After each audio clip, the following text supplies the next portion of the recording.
Because the message is all about purge, but not crush. Again, purge, but not crush. The series na may ko na, ulitan kay baga, hang kayo kumaw mag-absent, tungod kayo.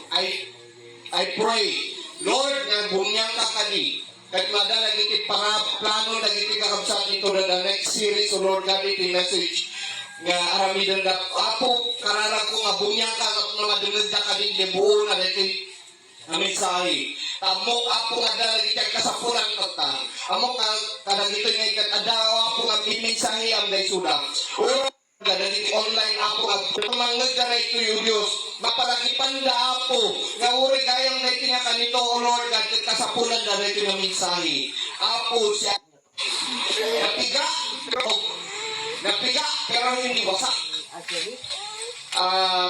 The message, nga muna nga, pakay-alalan ko di Acts chapter 27. The whole chapter of Acts chapter 27, nga magdadyang tayo, tamo matang kadwan ka na kayo, nga kayo mas basa sa Biblia. Sorry. Puno? Acts chapter 27, the story goes nga, ni Paul o kumanda di Jerusalem. For 2 years, iladasuna di Jerusalem, ika-church na suna ako kri, tirayot, ikadagiti ini dahil kayan na nga Hudyo, the Jewish. Kung kunada nga, niya kikreatsyo na tirayot, at kikreatsyo na sa baling nga grupo, tapno, nadaon yan ti gobyerno. For 2 years, taktakdaran na nga haan niya kasi karamin na, nung ikit papakaw na, di panggap ka niya po ni Jesus Cristo.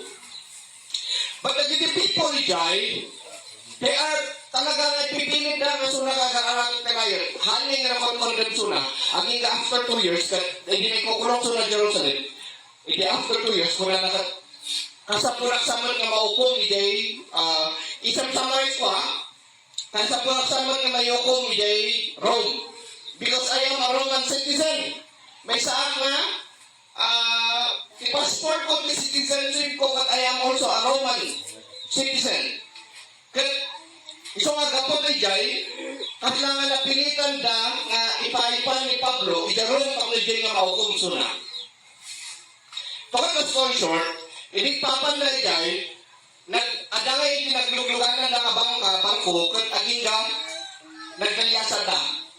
So here comes ito yung situation, nga, imayan iti, with asilagan iti situation kami ni Jai, kat papanda nga kasang, madadali iti pasamak, nga handa nga napakpakadaan. Nga ni Paul, amuna nga mapasamak na iti nga madadaal, maperbi, nga maliti ka tao, handa nga napakpakadaan, yay, panagtagyasat na. So, kapsat, kada kayo, dagdala, do we interpret storms as hindrance? Di ba sometimes in our life, ikibiyag tayo, we interpret these storms as hindrance. Kasi lang at ibagyo, kat iso na kat lapwed iti panagdalyasat tayo. Ngayon sometimes, iso gayang tiwagas, iso gayang tiway, ti storm, kasapulan na dalyasaton ti storm, tatlo, papangka, ijay pagayatan ti ako. Ada kayo? The storms, we always interpret it as an hindrance to our purpose. Or that the purpose niya po Diyos karateo. Sometimes, iso di mapaspasama. Ngayon the storm sa pagbalin niya iso ti hindrance sa kanagay pagayatan ti apo kanya tayo. Ngayon lahat ka mapagpanulog ka na dumang, at bagyo gayam, iso ti dalan laeng, tapno mapantayo, pagayatan ti Diyos. Iso gayam ti dalan, tapno mapatungpal, nagigay desire na kanya tayo. Now,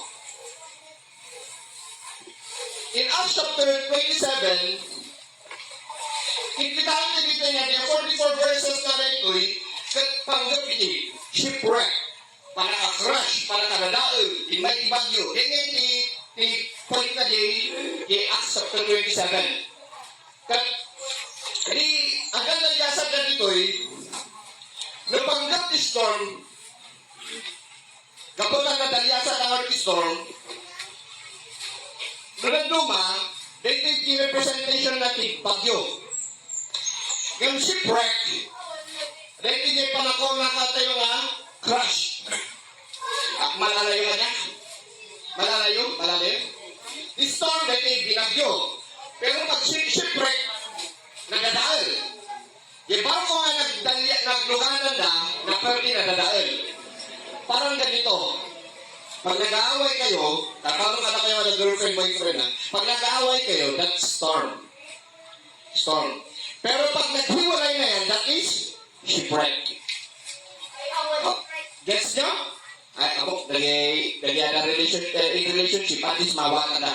Pag storm, binagyo, that's pag-aaway ng mag-jowa. Pero pag shipwreck, ay, totally na, broken na yan. Wala na yan. So, that is just a short nga para kay Papana.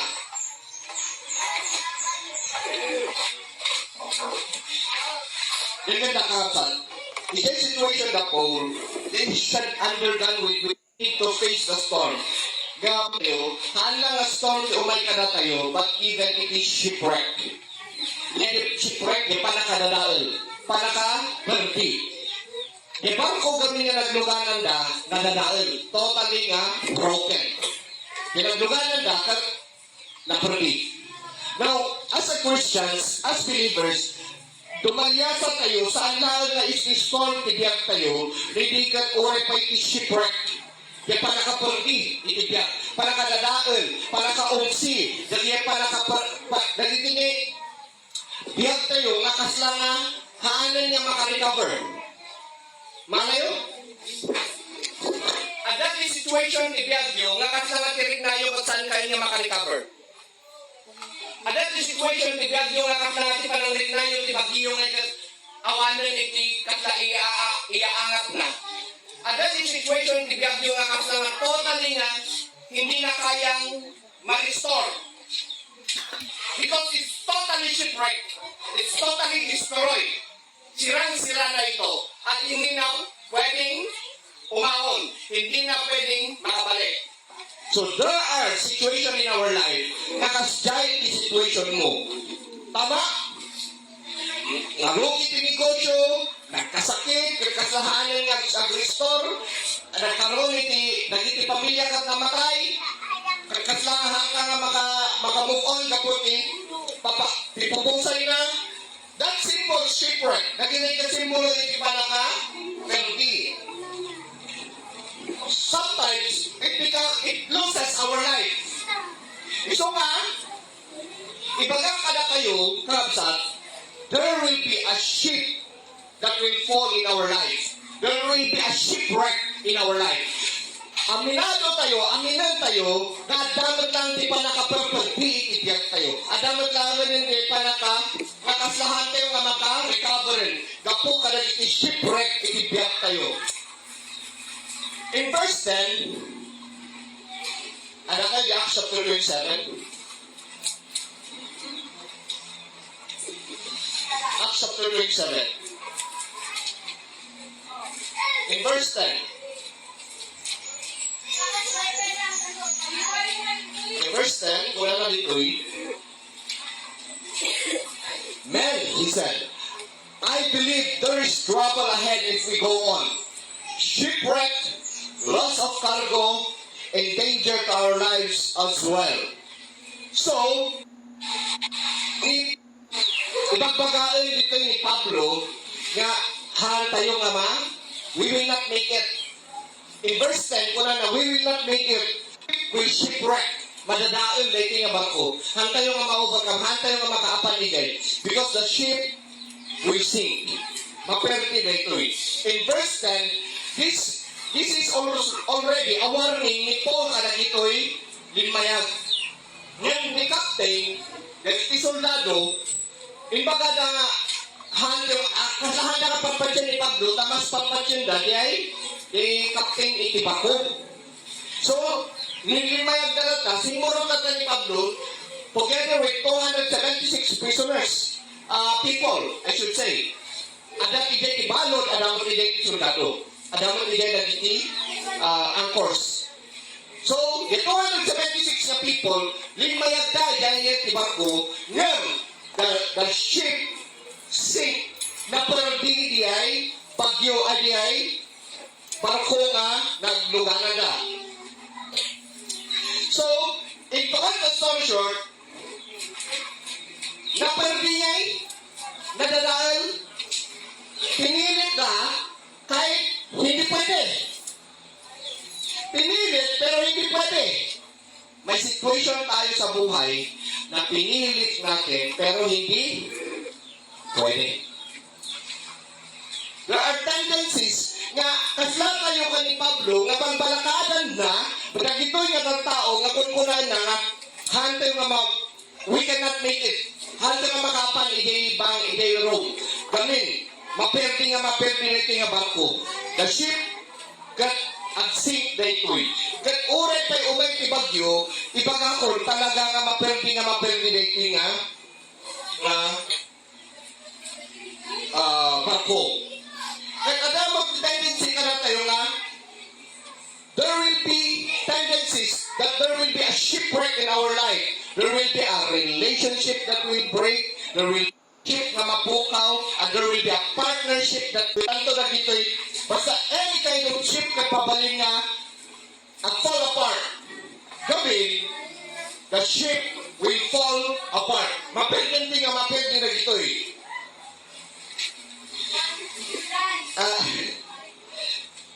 Apay nyo na kayo kakabsat, na kayo tibang apay. Kaya diba, na kayo tibang ko, apay kaya diba, nga lumubog tibang ko, pagluganan kayo. Tapos bilang na tibang ko nga, pagluganan, apay kaya diba, nga lumubog. Wala pa'y tilugan. Apay, kaya mo ba nga mabangga, dilugan? Ngayon ni Paul, impapaganan, kasla aam muna, nga maperbit yay, barko. Isa ay pinalakanan ng daisuda, ako na nga the ship will fall. There will be a shipwreck. Kat, amang bati ko na ni Paul, hindi nagpagday ko na na. Hindi adagan pa lang hindi nagdandaliasat ko na na. Ipagpagak lang nga ron kada kayo. Di kayo kailangan mamati. Di kayo kailangan sumurot. Ipapagak nga ron din nga umay itibagyo, madadaol dito yung barko nga, pagluganan kayo. Imagine biyay, nga aamo ni Pablo ti mapasama. Aamo ni Pablo, biyay, arang nga maamo na, nga dito yung katlulubog, dito yung situation, katapay. Pero iba pa kada kayo, lulubog lang ito, pero huwag sana ang pananampalataya natin. Ikadwan nga rin karagita na to'y, napay nga kasday, tatalkan na di kapitan, tatalkan na di kapitan di barko, tatalkan na di barko, iso iti mangisurong kanya na mapali di Roma. Ibagak ka na kayo, handa yung pagtalkan ka din, ingaman nga banag nga blaka na kayo. Kani nagitoy, pagtalkan na di ay barko nga iso nga nagluluganan na. Kada tayo, huwag nating hayaan na ang pananampalataya natin ay nakadependa sa isang barko o sa isang bagay. Kasi di ay ti-issue ka na tayo, nagtitignan nga mas patpatsin tayo, nagtitiada nga ba, may materyalan nga bagay, may materyalan nga banag, nga hang tayo mga panunot, nga di pamatik eh, nakasalalay, business tayo, di pamatik ko nakasalalay, dalugan tayo, di pamatik ko nakasalalay, relationship tayo, nakasalalay ka nagitibanbanag, itinabaw tinaga, nagbiyayan di pamatik tayo, sa anan nga kanya po tayo ng Yesu Cristo. We give too much confidence with our material things. We give too much confidence with our property. We give too much confidence to our negosyo tayo. We have too much confidence ka na itidagdaga tayo. We have too much confidence ka na knowledge and understanding tayo. We have too much confidence ka na iparagiskwela tayo. We have too much confident with our parents. We have too much confidence with our relationship. Nakala natin tama pero mali. Because we give too much confidence. Iti aklaw-law tayo saan nga kani Apo tayo Yesu Kristo. Kunan iti kunanmat ni Apo Diyos. Those material things are just temporarity. Those material things are just a vessel. Transportation. Hanya ka sa pulan ni Apo Diyos na transportation, pag naiturong na ka, ijay destination mo. Ulitin, hanya gaputan na dadaan na perdi, nasira ang mga bagay niya ko naman, maya-mayat ko man, pinas ko man, ito yung plano. Kaya na perdi, makapay nga tanga na perdi pa ilaan. Dahil yung matipagayan ti Apo, hindi Apo, haan nga di tipagayan na. Gamin si ka mismo, pagtangkaw kang na tanga, nga banag, nga haan nga ni Apo yung ipampangro na. Nagbayat na karoon ng nga negosyo ko. Nagbayat na karoon ng nagadulog income ko kumay. Yung haan man karoon ng iso, hindi pampangro ng magkaroon ng iso. Haan nga ni Apo Diyos. Maalala yun na kayo soon? We are giving priority, we are prioritizing the material things rather than God. Iso ang ni Apo Diyos, kunana, I can destroy that transportation, but you can still go to your destination. Mahigayaw ti Apo. Are you with me? Amen? Because some ships in your life will sink. Because some of these, you can still hold in faith even though you have an excuse to walk away. Amo yung mga naduma. Naputi si Prek, tibiyak tayo. Nag-unit access tayo mamatayo ka niya po Diyos. Again. Nagiging access natin ang mga shipwreck ng buhay natin para lumayo tayo sa Diyos.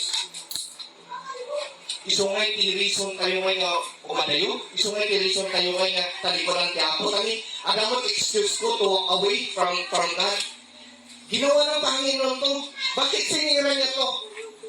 Apa nga kasi pasama ti Biagni? These shipwrecks are one of our excuses to walk away from God. Dahil ito nga ti-reason tayo nga umadayo ka ni Apo Diyos. Now, dapat iti-tendency nga kada tayo we want to try to save the boat.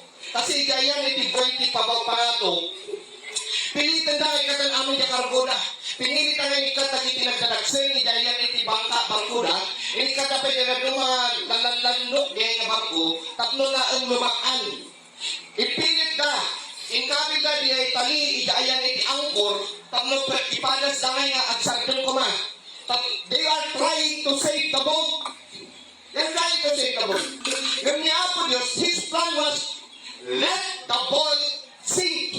Let the boat sink. Bay ang nga barko, kung maradaan, maperdi. Kasi isong pipagtalkan na karin tayo, nagitibang ka, itibiyag tayo. Isong agsikakan siya, nung dumakayat yung pangisalbaran biyay, gamin, sayang. Sayang. Yung ni Apo Diyos, ti plano na, wipe it all. Kapag tayo amin na kita.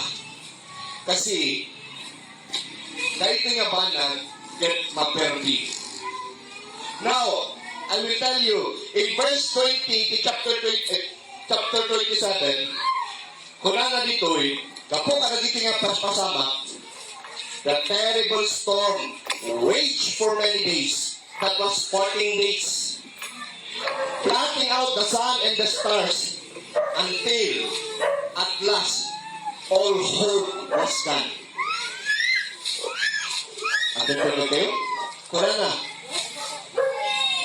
The terrible storm raged for many days, blotting out the sun and the stars until, at last, all hope was gone. Amin nga nang namakat na po kawin. All hope was gone. Umay di tendency ka na tayo nga napukaw, uray pa'y nagitinam nama tayo. Uray pa'y asahan tayo, katangtanganan tayo, everything we lost hope. Dinam nama. Even your hope, mapukaw. There will be a point in our time, in our life. There will be a time in our life na uri tinamnama kayo, mapukaw.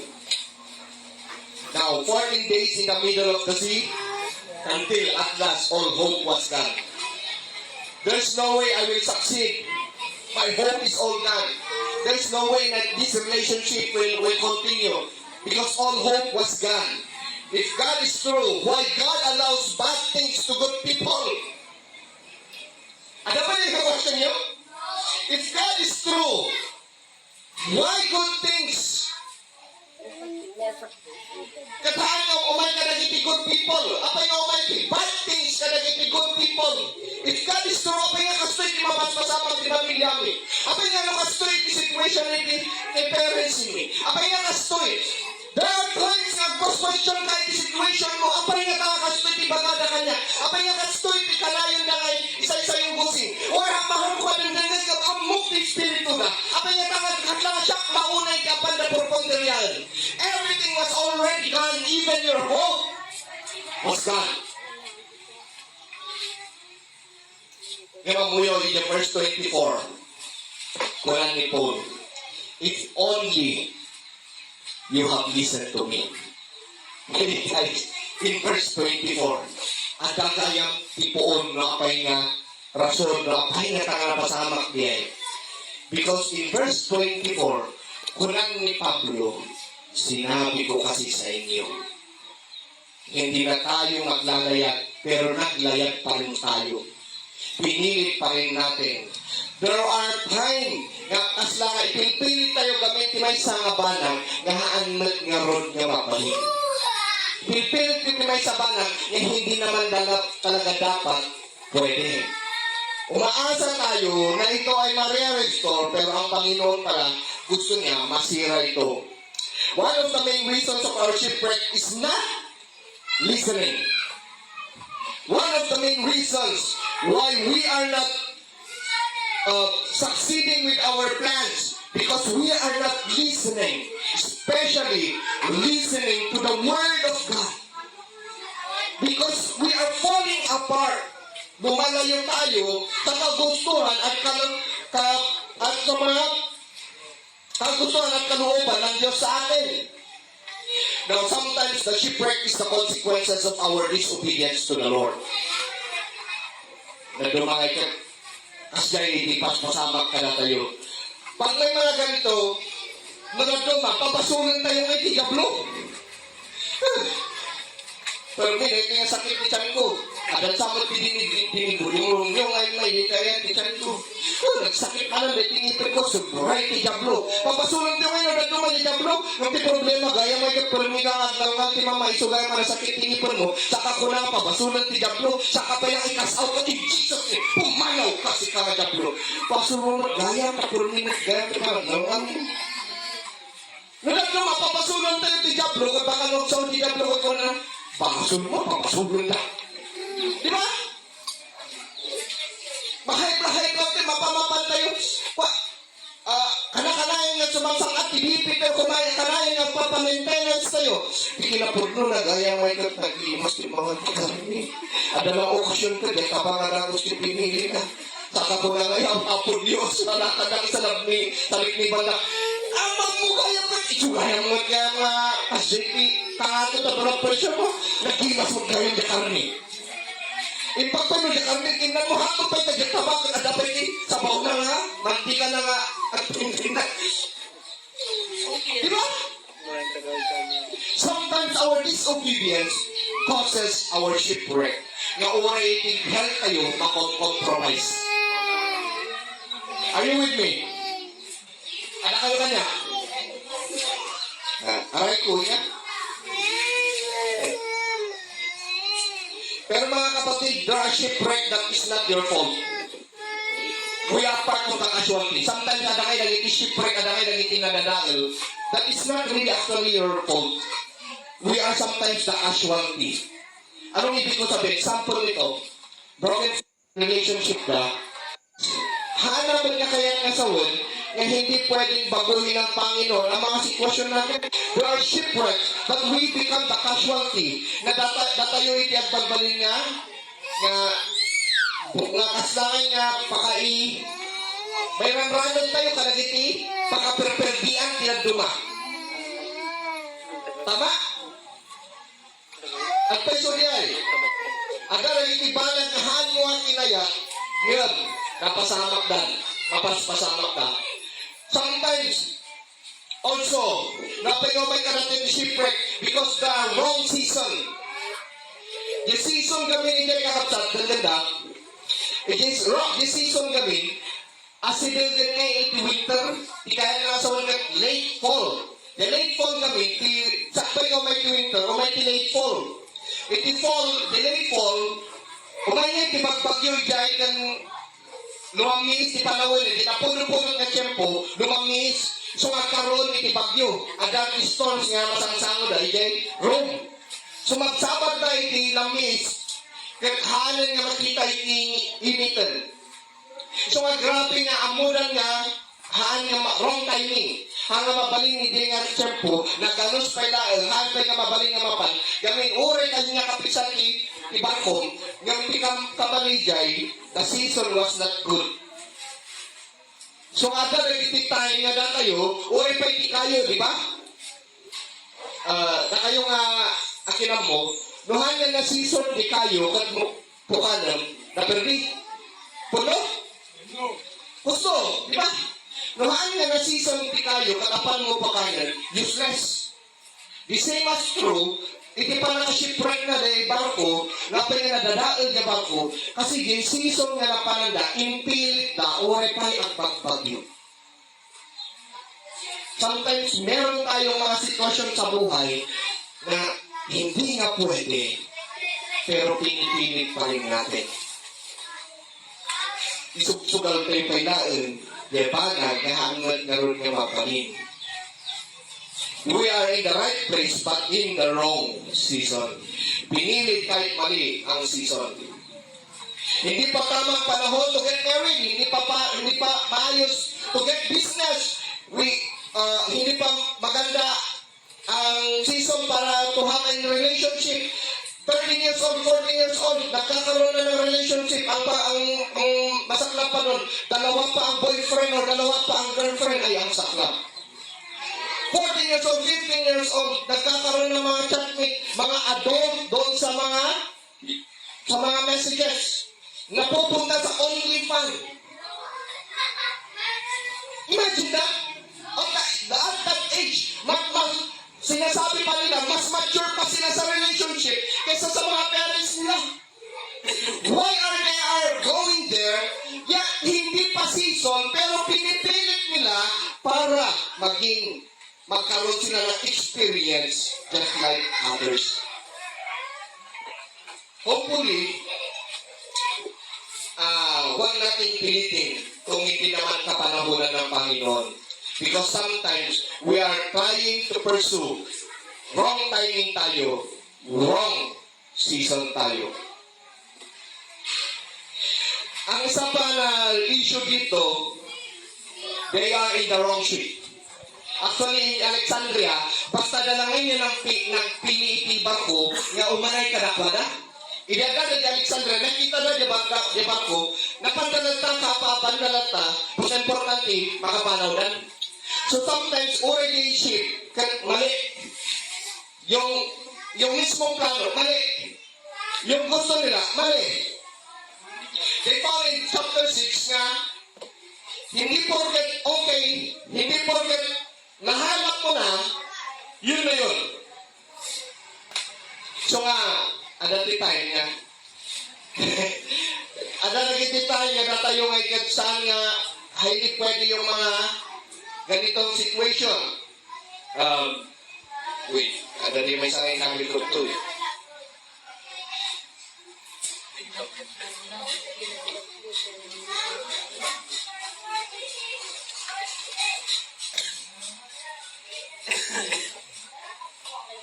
Hindi pwede kasi sometimes we are in the wrong ship.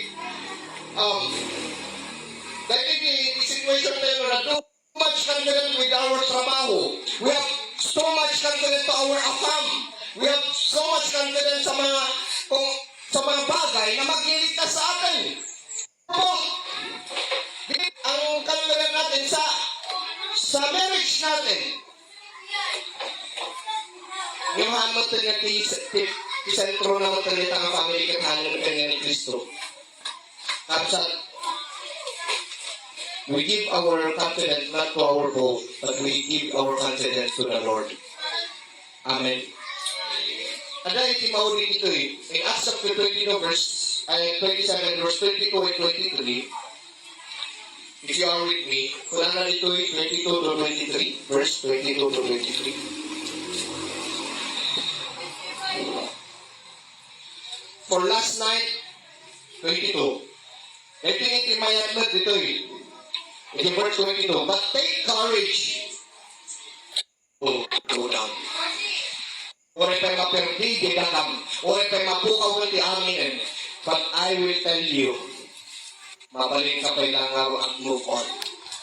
Na tayo ti pamilya tayo, na tayo din sa asahan tayo, na awanan ay kinawan. Ngayon, ni Apo Diyos in verse 22, kunang na dito eh. Take courage, my friend. In Acts chapter 27, verse 22, kunang na dito eh. But take courage. None of you will lose your lives, even though the ship will go down. Glory to God. Taoray pa'y, naperdi ti aminan, nadadal ti aminan, nasira na ang lahat. Awanan ti relationship na saya, oray pa'y napukaw na dito nga banbanang. But take courage, my friend. You can still go on. Gamin, hanap ko I serve. Stood beside me in verse 24, and he said, don't be afraid. You will surely stand trials before Caesar.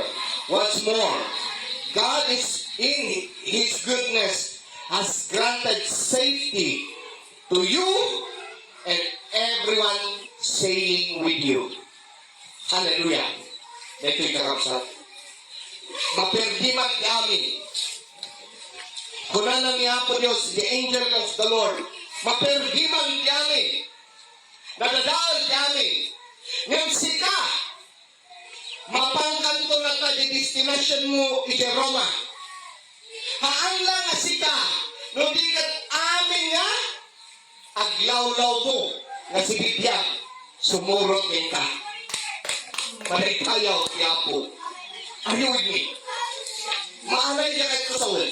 Ngayon ay Apo Diyos, kat dinadalap na perdi amin na kaintulok na nga na napuperdi ti amin na party ti pamilyang.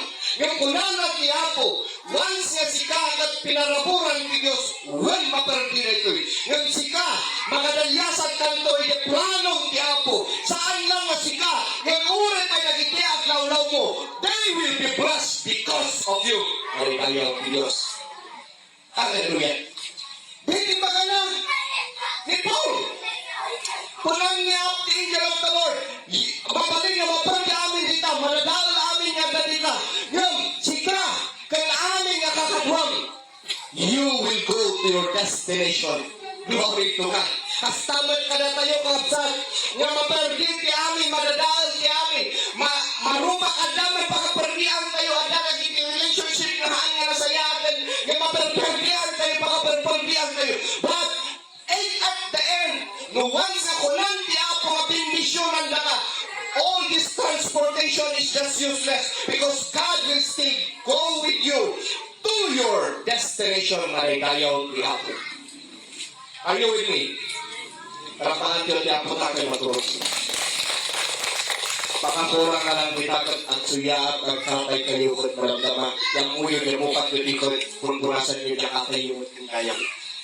Marigayaw ti Diyos. God granted to protect everyone sailing with you. God bless not only you, but who is with you. God will bless you, not only you, but who is with you. Again, I will tell you. God can bless you, not only you, but also who is with you. Kasi asilon to, lagi di kakadwa mamalintong at kabindisyon at Apo. Gapo, ken ka. Gapo, tanda, di planon ti Apo, ken ka manaydayaw ti Diyos. Nagdakil na unay ti talon mo, itinaytang aray ni kanom, yung nung ti Apo kayo kasan ni Iso ti pagayatan na, nung ay ko lang ti Apo mahan ni Iso iti destination mo. Nung ay ti Apo kaya ko ti ko lang nakad-African ay ang kawaya mga ko. Kurkunak lain. And what I mean is this: do not give too much confidence in the ayan iti. Kasi nga situation. We have to put our trust on the Lord, and the Lord will give us the process. Kasano tayo malumaliyasa, itinayta nga situation tayo. God bless not only you. Even the ship will crash, but I will tell you, you will never be crushed. Iso nga ron nga we will be purged. Mapigat tayo, mapergi tayo, ada pwede makauksiyan tayo, ada pwede maganduma, kakasanga pasapasagitan na tayo, kakasanga padupadumparan na tayo. There will get tayo nga ma-purge tayo, ada pwede kulada ka na tayo nga, Kristyano ka, nga pwede nga kastalit kibiyat mo, ada pwede ma-purge tayo, ada pwede, kastalit, gaya tayo ka, kiapo, mapare-pare, sumunod ang pinapaspasamak ka. Ada, nagiging ma-purge tayo. But let me tell you, you will never be crushed. Hangkad to nga maperdi ka po at di Apo ang daking ka at huwag isuna. May dayaw di Apo. Amen. Ang dumog tayo.